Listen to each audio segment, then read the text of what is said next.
It's time to get all your Star Wars news in a single file.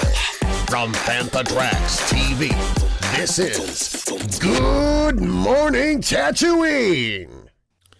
Good morning, Tatooine, indeed. We're back once again with your weekly recap of all the Star Wars news from this past week. So let's start by reminding you guys to like and subscribe the show. Share the content around so we can get more people watching. Throw your comments into the chat if you're on Facebook. Add your comments there. It's important to get your message across as well. And joining me this week from Panthadrax.com, Mr. Paul Naylor. Hello, sir. Good to be with you again. How are you this week, Paul? Well, I've just got back from a holiday in Wales, so I'm fine of fettle. I'm feeling ready and raring to go for tonight. This is great stuff. I think there was the shot part of Andor in Wales. I think I'm right in saying. I didn't get to find that bit. No. Although I did find somewhere, but we'll talk about that later on. Oh, exciting. Let's check out what we've got in store on the show today. We're going to be discussing, first of all, the new arrivals at Dok-Ondar's at Galaxy's Edge. Troy Gilroy's been doing the press rounds, talking Andor, about the scale of the show, and also how deep into lore that they go. Author Adam Christopher's Star Wars book's been out, and it's hit the New York Times best-selling list. DC Shoes have a new range out. We'll be checking that out. The big news of the week, Light and Magic, the official trailer for the ILM documentary on Disney Plus was released. And we'll have a little look at the Haslab Black Series Reva Force FX lightsaber as it looks like it will fail, potentially. And we'll check live how it's doing on the show, and we'll see if it's gonna make the grade or not, because the hours are ticking away. I think 5 a.m. in the morning, I think, is when the clock ticks out in it. We'll have a look at that one in a bit. Yeah. Let's check out first news item of the week. And new arrivals at Galaxy's Edge. A few new things arrived this week, and we can check them out now. And go back. Here we go. The electronic Sarlacc $39.99 doesn't impress me at all. Paul, your thoughts? Well, I was over in California the other month for a celebration, so I've been to the shop there. Dok-Ondar. What's his name? Dok-Ondar's, I think is how I pronounce it anyway. They could have made it a lot easier to say. So I went along to his little emporium, and there was a Sarlacc actually in there. I don't think it was for sale. I think it was just for display purposes. But you could actually see there was like a cutout section showing you the creature beneath the sand, and it was even more horrific than you'd think. So the thought of having one of those on my shelf, no, thank you. No, it's horrible. No. Looks cheap plastic tat, really, to be honest. Next up, a Darth Vader bust, and again, I'm not impressed with the quality of it. Just sort of the finish to it doesn't look great to me. Yeah, I'm guessing it's going to be similar to the one that I bought of Yoda. Yeah, it's the same price point, around $20. The Yoda one that I got, evening there, Jack. The Yoda one I've got is like a bronze defect, so it looks quite nice. That really doesn't look anywhere near as good as the Yoda one I've got. Yeah. And the last piece, I would class as weird. What is this? It's supposed to be a piece of Sith art, but really you've got the Emperor with more chins than I have, and a very weird looking Darth Maul, and even the Vader doesn't do much for me, I don't think. Yeah. The angle of Vader's mask, it looks more like a bird chirping, doesn't it? But you've got the Emperor, I'm melting, and a very elongated Darth Maul face. No, not for me, thanks. Yeah. And it'd be for $160. What sort of size is that? I know. Yeah, I was kind of wondering that. It's hard to tell the scale, but I think it is quite large. Just you can sort of see something there in the background on the right, almost like a window kind of there, and it gives the kind of impression that it's quite a large piece. Yeah. $160, kind of you expect it would have to be quite large. Yeah, exactly. Hi, Andrew. Where is Dooku? Yeah, let's stick some more Sith on there. Yeah. And so out of these new releases, there's nothing that either impresses me. Certainly No. nothing that I would want to buy. So kind of a disappointment there. I think perhaps if the Vader had been done in the same sort of material to look like the bronze effect bust that I've got of Yoda, then that would be, look quite nice. But the fact that it looks as if it's done in like a cheap metallic, nah, not for me. I always kind of think when it's something Vader, it needs to be like a high quality gloss kind of finish to get that sharp green from that we're used to from Vader's helmet. Yeah, we'll either go for that so that it looks pretty much standard Darth Vader, or at least make it look like the existing stuff that you've already got out. Yeah, it just looks a bit off to me. We're almost at 50 days to Andor, and sort of the publicity for the show is starting to come around. This past week, Troy Gilroy's been speaking about the show. He's obviously came in to do some directing on Rogue One and some rewriting on Rogue One towards the end, and he's obviously the showrunner on this series. And he's been talking about the show structure and the scale of the show, and how in season 1 sort of directed it in blocks of 3 episodes. So they've kind of taken that model into season 2, and they're kind of going to be taking the story and splitting it over a number of years in blocks of 3 episodes. So I think I'm right in saying, bro, that season 1 is over about a year period, and then the second season is over a 4-year period. Yeah, so the first series, 12 episodes, covers a year in Andor's life, and then the next series, 1 year per 3 episode block. Yeah. Well, it'll be interesting anyway. I mean, it's not something that we've had before in Star Wars, so it'll be interesting to see how they do it.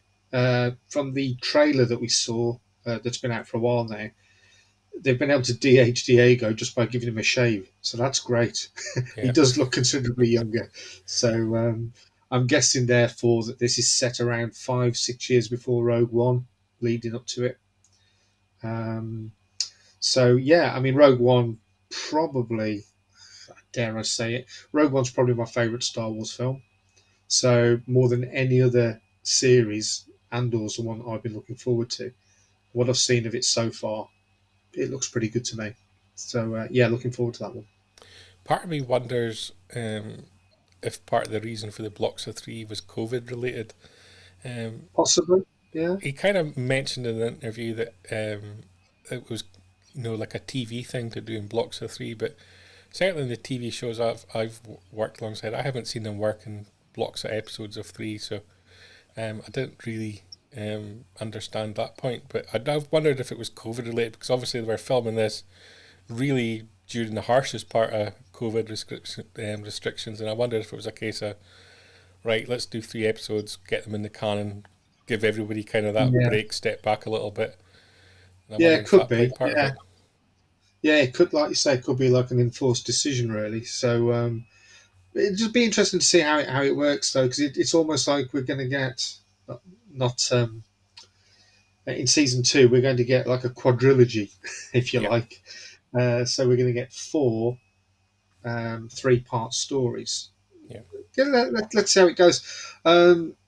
It'll be interesting to see whether there'll be characters that will overlap between these, or whether they are going to be very much like a comic book, structured in such a way that once those sort of background characters have done their bit in episodes 1, 2, and 3, that we're not going to see them again in 4, 5, and 6, or even beyond that. Let's see how it works. I've got a good feeling now about the show in general. I think the aesthetic looks really good. I kind of wonder what everyone watching's thoughts are on the show. We're just over 50 days away. it's got a hard task because it's going to be up against the new Game of Thrones show, and whilst it's on the air, Amazon's going to drop the new Lord of the Rings show, so it's getting released in a really tough competitive market at the time. And And it isn't is Willow out? it's a character that he's not huge because he's been involved in the one film, Yeah. which did well but wasn't stellar. And I wonder, has it he got the probably name to really pull an audience in, especially when you're yeah. on a streaming service like Disney Plus? It's not like an Obi-Wan. No, I was going to say it needs more promotion than Obi-Wan ever did, but I think there'll be enough interest in there to certainly give it a decent launch. I don't think anything will reach the dizzying heights of Obi-Wan. I mean, Yeah. that wasn't that the best received launch of any Disney Plus product so far. Yeah. But it will be. It will be promoted quite heavily close to the time. Am I right in thinking as well that Willow comes out around the same time as well? Willow's November, so it's Right. actually going to come out in the run up to Christmas. After, and it's got the different problem in that it comes after Game of Thrones. It comes after Lord of the Rings. So if you're trying to do like a fantasy TV program, that's a hard marks to hit.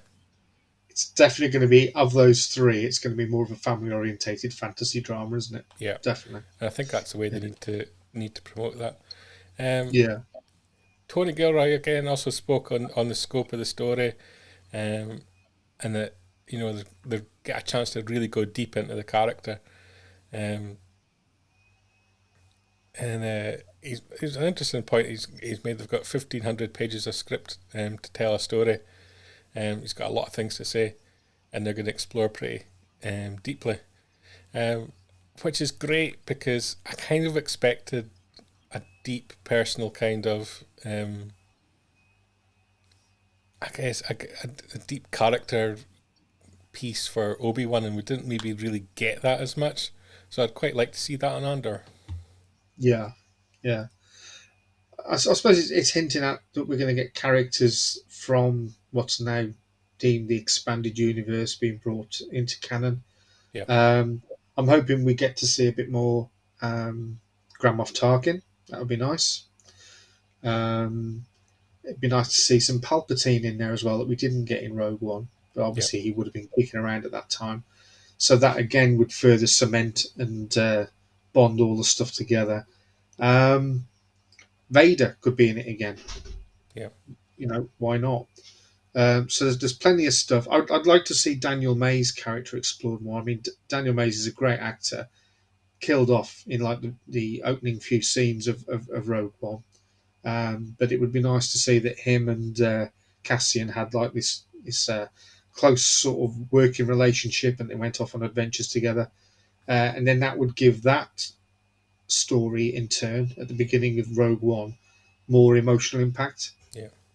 I kind of feel we're not going to get too much of a galaxy-wide story. It's going to be very focused on the character, very focused at a local level as to what's going on in the rebellion at a local level. Yeah. Maybe the Mon Mothma sort of side story that goes along with it, I'll have the opportunity to place it into context in terms of the wider galaxy. That's the beauty of all these TV shows, though, isn't it? Because what they do is they can introduce what is, in essence, a secondary character. I mean, look at little Leia in Obi-Wan. If they suddenly decided to do a young Leia spin-off with her, there'd be no complaints now because she was a really good little actress. Likewise for Book of Boba Fett, if they suddenly decided to do something based on Tatooine. Can we ever leave Tatooine? No. But something else based on Tatooine, but with nothing to do with Boba Fett and Fennec Shand. It could just all be around Cobb Vanth and various other sort of members that we've come to know and either like or hate. Peli motto. But we could focus on those, and people would be up for that. But yeah, I think you're right, Andrew. I think the Mon Mothma story is going to get expanded on in a big way. Certainly from the. I'm actually quite keen to see that sort of political aspect, and it's a dynamic it never really gets explored too much, in that as much as Palpatine and the Emperor gets criticised, he took charge in a legal way. He was voted into power. They gave him the powers that he's used against them. So they can have no complaining. If you vote these people into power, here we are in the UK, we voted Boris in, you got what you asked for. He did what he said he'd do, and he's gone. So is Mon Mothma the Keir Starmer of Star Wars? I don't know if she's... I'd like to hope she's less boring. Let's hope. Yeah. I always say that if you're going to criticise the Conservatives for anything, it's the fact that they gave tax credits to Lucasfilm to make the sequel trilogy. There you go. Yeah. Use my tax money to make that. But yeah, Boris Palpatine. Controversial, topical. Paul Bateman making an interesting comment, R2 and C-3PO to feature heavily. I kind of hope so. I kind of hope that Bail Organa's brought into it. Yeah. I thought he was great in Obi-Wan. I'd like to see more of that. I'd like to see more of the political shenanigans going on, and that kind of aspect. What did the rebellion actually do to try and remove Palpatine from power in the Senate? Because it wasn't until A New Hope that the Senate was dissolved. So obviously he was still playing the political game. I'm the legally elected official here. So, you know, what did they do? Did they try and prorogue the Senate? It's let's get some interest there. Because I kind of, in Obi-Wan, it kind of insinuated they were trying to show a little bit of the story of the birth of the rebellion, but it didn't really deliver too much for me. And I'd quite like to see that, the birth of the rebellion. I think Andor's got the opportunity to sort of really delve into that story. And of course, that was hinted at the end of Solo as well. And the Solo time frame, I think, fits around the Rogue One sort of timeline as well. So, you know, you've got the beginnings of the rebellion there, so we could see some characters from Solo turn up. Yeah. Be definitely. Nice. I think that's I'm forgetting the name of the girl. The girl that's Kira? and no, the girl that's in Willow as well. She's acting in Willow. Empress Nest was the character in Solo. I wonder if that character might make its way into Andor in some descriptions. It's kind of that, you could almost bring them in at a kind of local, kind of renegade kind of level. Yeah, no, it'd be good to see her again. Yeah, but do you think we'll see more of the droids in R2 and C-3PO? How do you think they could be pulled into the narrative? Well, yeah, like Jack's just said, we might even get a bit of Saw Gerrera. Yeah. That'd be good. That'd be a good move. But yeah, I think like we said earlier, 3PO and R2 turning up, suggested by Paul. I think as long as they weren't overused, I think that'd be okay. I'd like to see some other droids that we know and love get a bigger shout out. I think I'm right in saying that for Mandalorian Season 3, it looks as if R5-D4 is going off with Mando, so he's finally getting his big hurrah. But yeah, no, it would be good to see some other astromechs perhaps sort of getting a bit more acknowledged. And maybe, is it K3PO, the white C3PO that's on Hoth? Let's give him a bit of character. Yeah, it would be good to see some familiar droids without it necessarily being... And of course, 3PO. it's difficult to age a droid as well, so you could throw a BB-8 in there who only debuts in Episode 7. Doesn't mean he wasn't there back at the heyday of the rebellion. Yeah, okay.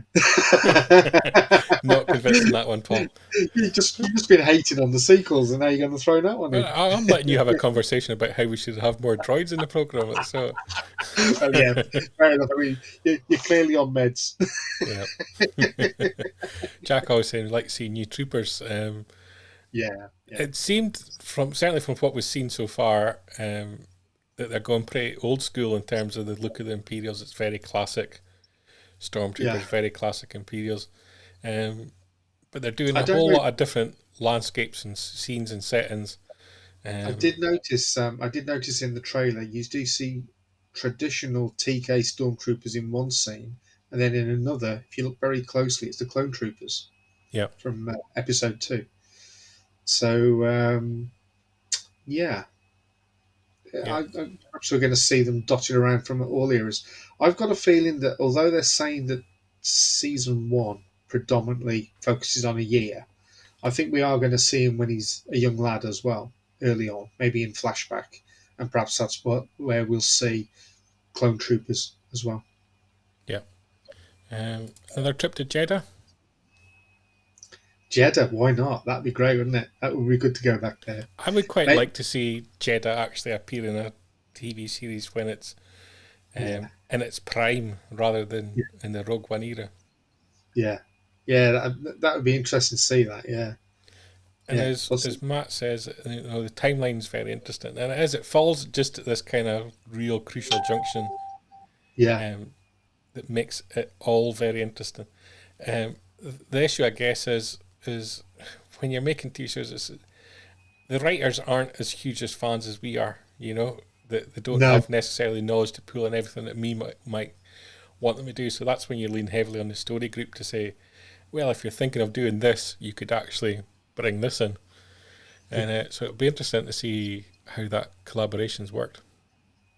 Yeah, I think that's probably where the sequel trilogy was a bit of a letdown. Let's not dwell on that. Yeah, let's not dwell on the sequels. We've had enough digs today. Let's talk about something very current. Shadow of the Sith is a new novel out from Adam Christopher, and it's just hit the New York Times hardcover fiction chart, ranking at number 11. Same position that Mike Chen achieved with his novel Brotherhood just 2 months back. So congratulations to Adam Christopher, who this weekend, as he was celebrating this, was on Panther Track stand at London Film and Comic Con signing copies of both Shadows of the Sith and his Stranger Things, which is obviously extremely popular at this point in time, novel as well. So congratulations to Adam. Have you had a chance to dig far into the novel at all, Paul?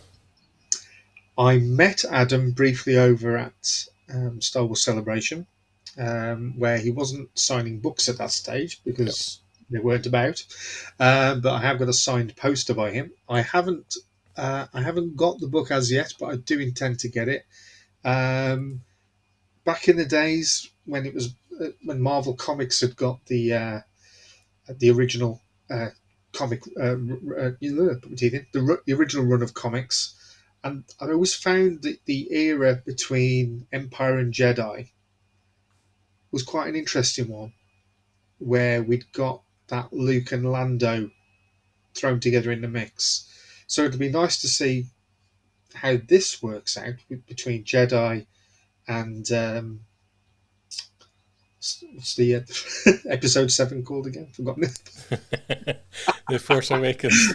I love the sequel. You wiped it from your memory banks. The Force Awakens, and I will do soon as well.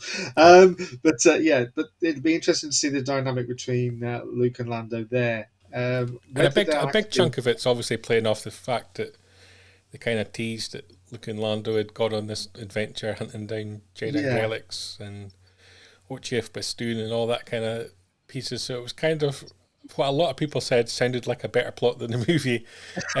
Is finally getting turned into the storyline, and people seem to be really happy with it. I'm about a third of the way through. I'm finding it incredibly enjoyable. I think the characters are very well written, and it feels very much like the characters that we know and love. The comments that I've been getting is that Luke's a far more positive character than we actually saw on screen in certainly in 8 and 9. So that'll be good to sort of see Luke in a better light. I've heard the audiobook's really good, so maybe that'll be the way I go as well. Might get the audiobook. It's certainly on my radar to get that one. I'm not a massive Star Wars expanded universe or canon book reader. I'd rather watch the TV show. I do read books, honestly. I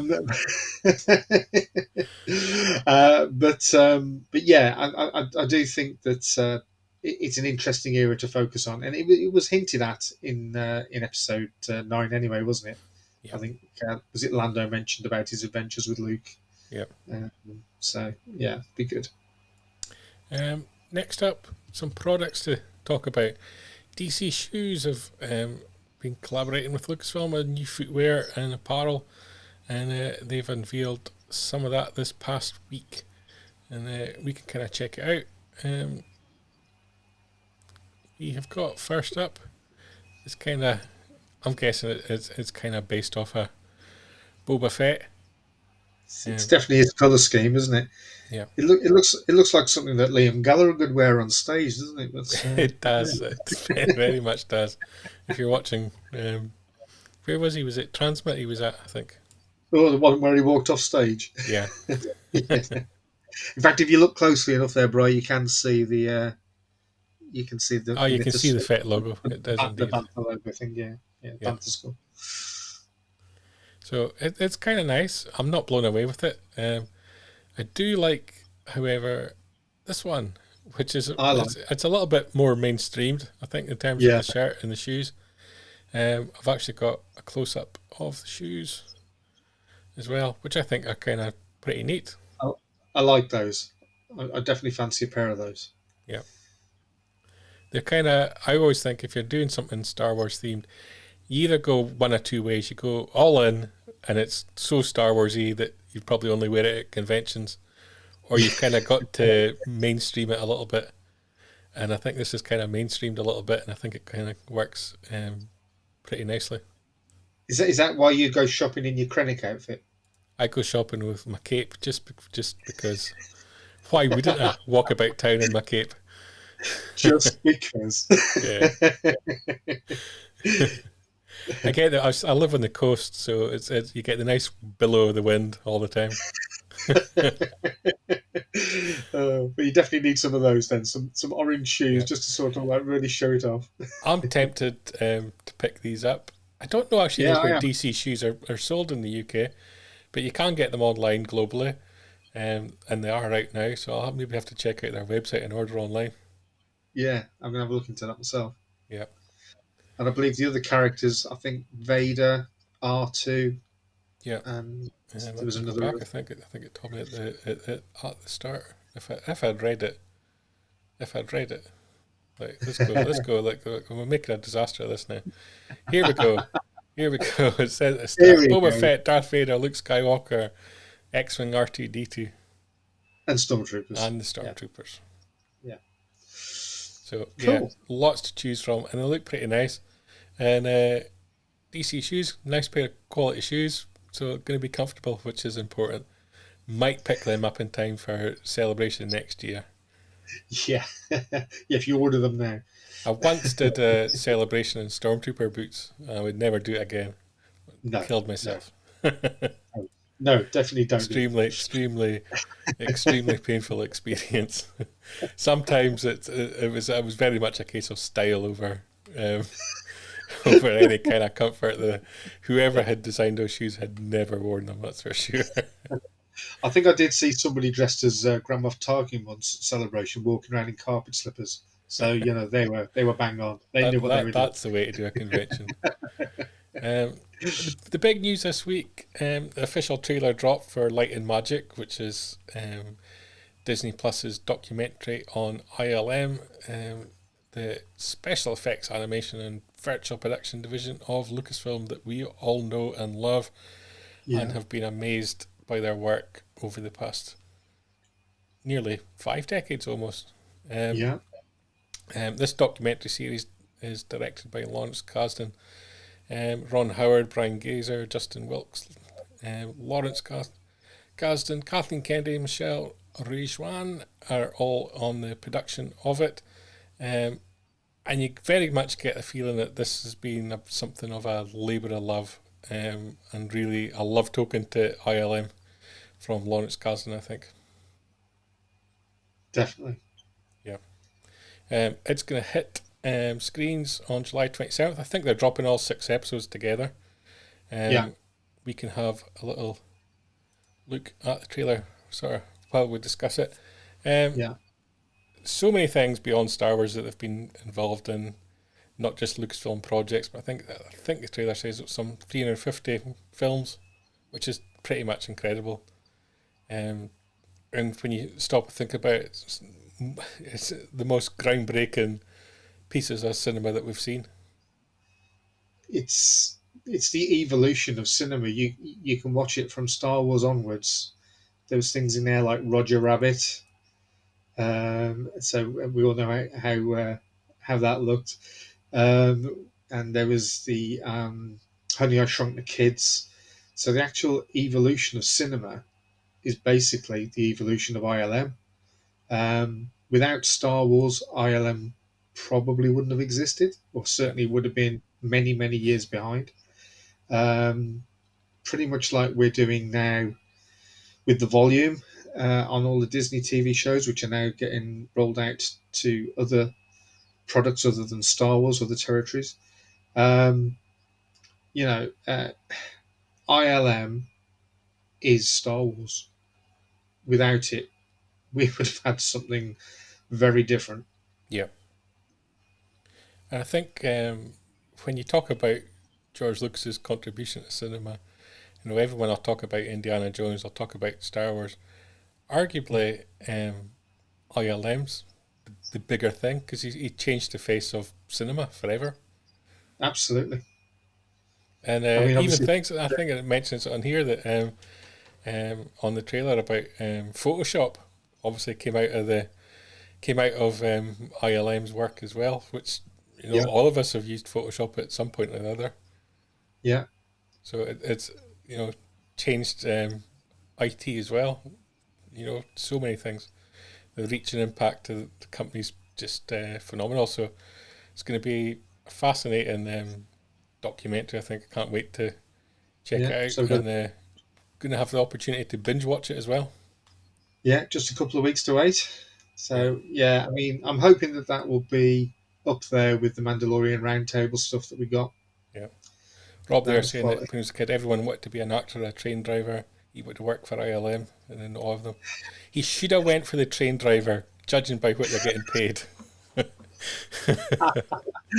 Yeah, ILM aren't getting his 10% pay rise. Yeah, they're not going. They're holding out for 20.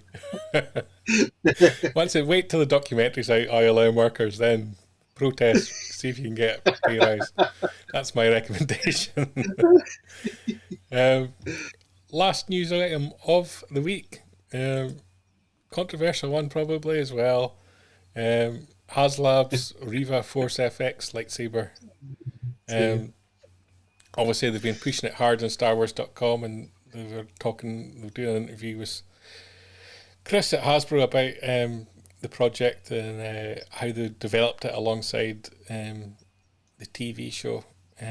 You were at Celebration. Did you actually see the saber on the Hasbro stand when you were out there?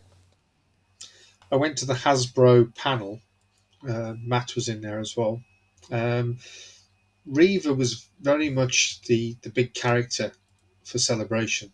They revealed the retro figure, the Black Series figure, vintage, etc., etc.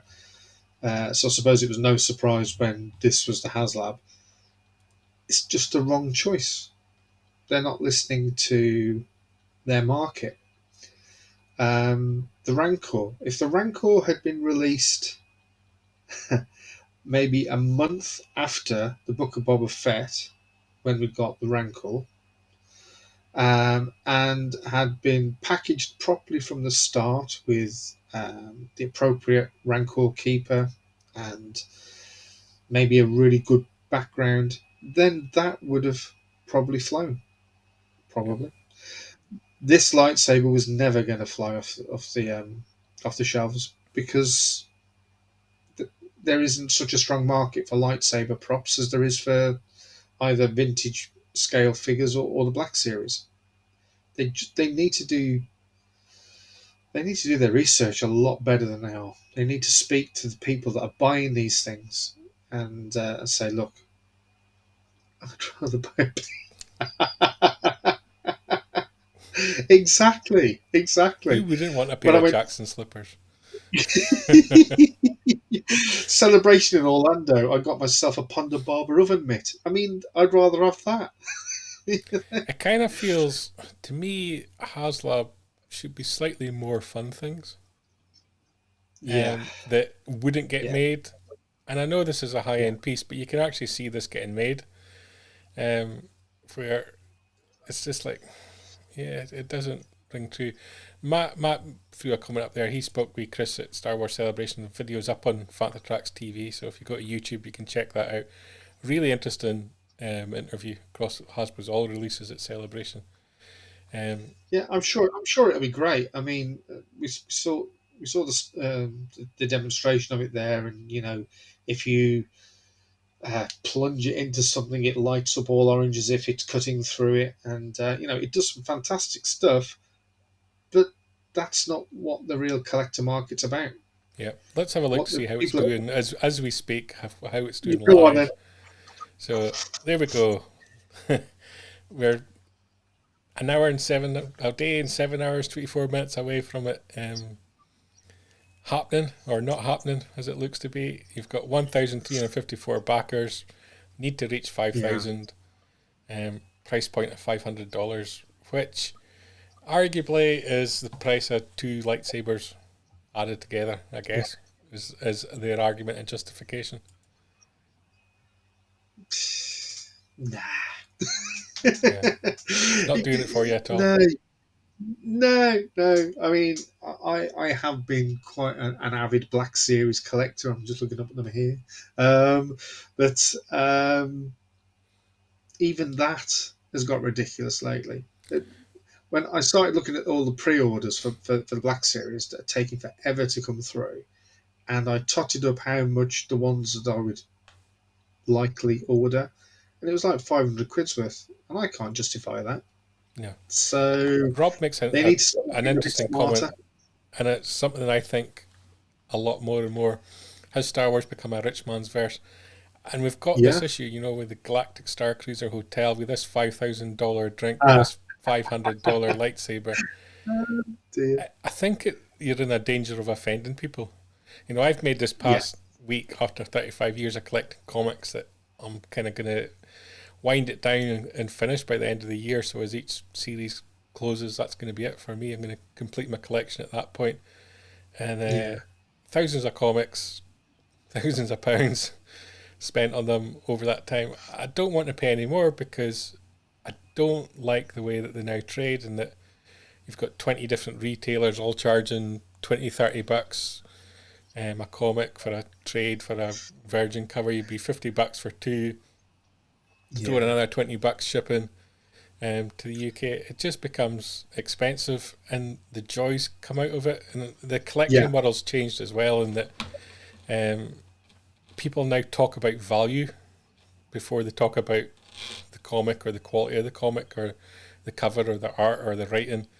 Everyone Yeah. talks about what's the key comic, based off of the key collector app telling them what comics they should be buying because what one's going to increase in value. It's fun gone out of collecting a little bit, and Yeah. I think maybe it's not just comics. I think it's the same with the action figures when it comes to things like this lightsaber. When if you're going for big price points and you're going for such volume of product, are you in danger of losing your audience? Definitely. Definitely. I mean, the amount of moans and groans that you get when they do the Hasbro reveals, and we get another repacked Boba Fett, another repacked Darth Vader. There's very little new stuff that's come through for a while. Now, ironically, at the moment there is a lot of new stuff that's come out, but I think they've already lost a lot of the people that were on board with that Yep. because of how inverted commas lazy they've been for a while. Yeah, as And yeah, Paul said there, the Paul's fun's right. gone out a lot of things of Star Wars, and that's what they need to Yes, yeah, recapture. That's yeah, what they desperately need to recapture. Is this is supposed to be entertainment, it's supposed to be fun. People shouldn't be worried about can I afford to buy that to yeah, carry on my collection. And I think yeah, this is going to be this. It's going to fail. There's no doubt that this Haslab's going to fail. But then you've got the last two Haslabs for Star Wars that have failed. Yeah, that's what I was going to say. The last two Haslabs then failed. The Rancor, this one, both attached to Disney Plus series, which, whether people like it or not, have got a limited audience because it's behind a streaming service paywall. Yeah. So it's not a global audience in the same way as your linear TV. It's where do Hasbro go next? What is the next Haslab they do? Do they avoid Star Wars? Is Star Wars now a failure when it comes to Haslabs? Because if you look at G.I. Joe, it's now treble what it was looking for in terms of backers on the And one what was running that? at the moment. What is that product? I'm going to try and bring it up on the screen. Whilst you tell me your opinion on what happens next for Star Wars. Okay, so for Star Wars, they really need to start thinking about the people that are buying these products, because even the retro figures that they brought out, which I actually thought was quite a nice idea, and they've recently re-released the first run of 6 in a box, and that's supposed to be like a big selling point for it. Oh look, Yeah. they're in a box. The cardstock's a bit thicker for the individual characters, and there's no paperwork behind the figure. Right, okay. So I'm supposed to buy them again because of that? Yeah. No. Give me something new. Give me that perceived added value of you actually going to the trouble of paying for the tooling and doing something different. And it is, re-record, not fade away. You're right, mate. It is the fact that what they're doing is they're just doing the same old thing over and over and over again, and it's boring. So up on the screen now is what's happening in G.I. Joe and Haslab. There's 36 days to go, and it's almost at double its target of 8,000 backers already. Yeah. $300 Now, price obviously, point. that means absolutely nothing to me, but clearly means something to a lot of people out there. Yeah. Now, if they released something similar, Star Wars related, then yeah, I'd probably be on board with it, or rather, I would have been. Because, like you with your literature, I think it's probably time for me to dip out of the books of the figures as well. And there's Yeah, I plenty of agree, young Matt. I people agree coming with everybody. through. There's lots of young people now collecting comics, going back and buying Dark Horse comics and Yeah, paying obscene prices. Because yeah, one of my most fun things doing is on the Star Wars collecting forums for comics is when someone says, how much did people spend on this Dark Horse Comics Thrawn issue 1? And everyone's going, oh, $300, $400, and I put $3. It's nothing better. It's nothing better than that. But it's, so there's always young people coming through who are going to pick up the collecting thing. But, people of our generation, we've got, maybe not now, current recession ongoing and inflation and so on, but we've got more disposable income than young people who are trying to buy a house and whatever. So they're kind of losing their audience, and I think this is the danger Lucasfilm have got. You've got basically 3 generations of Star Wars fans you need to be able to cater to, and you need to be able to juggle the balls to keep all 3 of that generations kind of happy. And they're not doing that at the moment, and certainly Hasbro aren't doing that, and I think you can extend that to a lot of other lines. The more people that bow out of collecting makes it harder for Hasbro to know what to make next, because there's you don't have that guaranteed audience anymore, that guaranteed collectors that are going to pick up everything. Yeah. One of their best ideas of late has been when they've done the multiple packs of troopers, and there was the Rebel Fleet troopers as well, where you've got different head sculpts. I think you've got 5 or 6 in the box. That's a cracking idea, and that should have happened years ago. But for people that are army builders who want like multiple stormtroopers, etc., that's the sort of thing that you should be doing. Yeah. But I don't know. It's lost its way. Whether it'll ever get back on track, I don't know. Yeah, and as Rob says, he's complaining when the figures rose by 20-30%, and you're now in the realm of $500 collector items. It's just like it's gone bizarre. Paul throws out a comment here which I think's quite interesting as well. They should have an animated Han and Chewie show, an animated Indiana Jones Adventure Through Time show, and a live-action Knights of the Old Republic trilogy. And immediately, you throw all of that things out, and it's complete no-brainers to do. Yeah. It would be hugely popular, and you can totally argue the whole point it's fan service, but if you're an entertainment company, you're in the business of serving your fans. And I know Indiana Jones, just in the past couple of weeks, I've been digging into the young indie stuff again, and looking at the different edits they did at that, and they removed the old indie George Hall sort of bookends to it, and I've been watching them again. Some great content. There's so much you could dip into the Indiana Jones franchise. Knights of the Old Republic, so visual, would look brilliant on the big screen. And people, there's an audience there desperate for that kind of characters to be there. And an animated Han and Chewie show that's just fun. Why not? Yeah, exactly. And please, just for once, can something not be deemed to be canon? Can we just have something where we can just enjoy it for what it is, like we used to? So that we don't have to worry about things fitting in with everything else. Just do something that's fun. Yeah. That should be the first thing that it should be. Yeah, so that's what they need to deliver on. And as Rob says, Old Republic video game love too. There's a huge franchise of existing content out there they could dip into that they know they've got an audience for. Yeah. It's very difficult, I think, for Haslab to take a new character like Reva that you don't know if they're going to be liked or not, as a character, to take their lightsaber and make it a Haslab project before the program's even aired.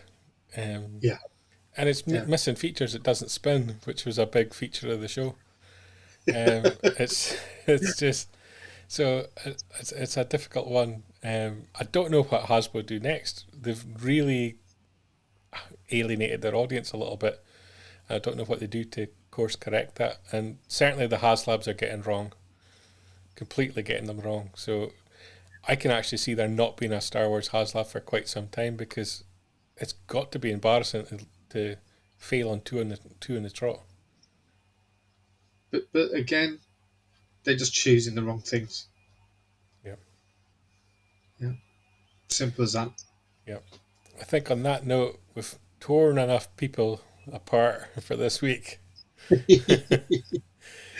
Just one last thing, Bright. While I was on holiday last week over in Tenby in Pembrokeshire, I did get down to Pembroke Dock. I went over to see the Falcon exhibit. Okay, and, it's worth going to if you're in the area. Don't go making a special trip, because it's quite a limited exhibit. But so if people don't know what this is, can I explain what's going on? Yeah. So Pembrokeshire is South Wales. It's quite some distance from Cardiff, and it's a dockyard that built loads of ships. And ironically, the last ship that they built was the bones of the Millennium Falcon that was then sent over to be filmed for the movies. So of all the last ships to build, the Millennium Falcon's got to be the coolest. It's definitely got to be better than HMS Billy Smith or whatever it was called. So it's quite a neat little display, but it's no bigger than, say, your home office. I thought we were going to see a recreation of a full-scale Millennium Falcon. It's not. It is probably the Hasbro one that's been cannibalized and has become a wireframe mesh with a bit of boarding on it as well. But it's an interesting little exhibit. I will do a write-up for Fanta Tracks that'll appear in the next week or so. But don't go out of your way to go to it. But if you are holidaying in or living in South Wales, it's worth going along to.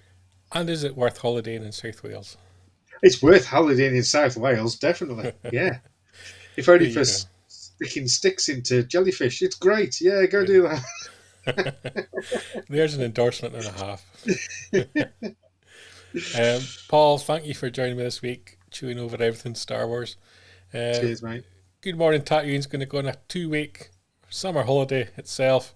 Not to South Wales, but we're on holiday nonetheless. So we'll be back in 3 weeks' time, usual time, 9 o'clock in the UK, 4 p.m. if you're in New York City, and you can work out the time zones from there. Been fun talking to you this week. It's been not the most exciting weeks of Star Wars news, but certainly we've got the ILM documentary to look forward to at the end of July. Andor's also in the horizon, and we can see the news on that is going to pick up over the next few weeks as well. And I think it's safe to say that this Haslab's going to fail. So we've got next week covered already. So, yay! Paul, just before you go, obviously you do podcast as well on Start Your Engines. You've got an episode out just now. Yes, the current episode that's out there is based on the various ships of General Grievous, and I learnt a lot from it, so I'm sure you will too. I only ever thought of him in that one spinny wheel thing, but apparently there was two other ships as well. No, there's obviously the main ship from the beginning of the film that Palpatine is on board, that Obi-Wan crashes and says another happy landing. But there's a third ship that some of you probably already know about, but I didn't know anything about. I can't think what it is, so I'm going to have to check out the episode. Go to your podcast of choice, type in Phantom Tracks Radio, you'll find it. Absolutely. Yeah. Thanks everyone for your comments, and we'll see you all 3 weeks' time. Good night. Take care, folks. Bye. Keep up to date with the latest Star Wars news each and every day on panthatracks.com. You can also find us on Twitter, Facebook, Instagram, TikTok, Tumblr, and Pinterest at Fantha Tracks. And be sure to like, comment, subscribe, and follow Fantha Tracks TV to be alerted to new content and to be a part of our live shows.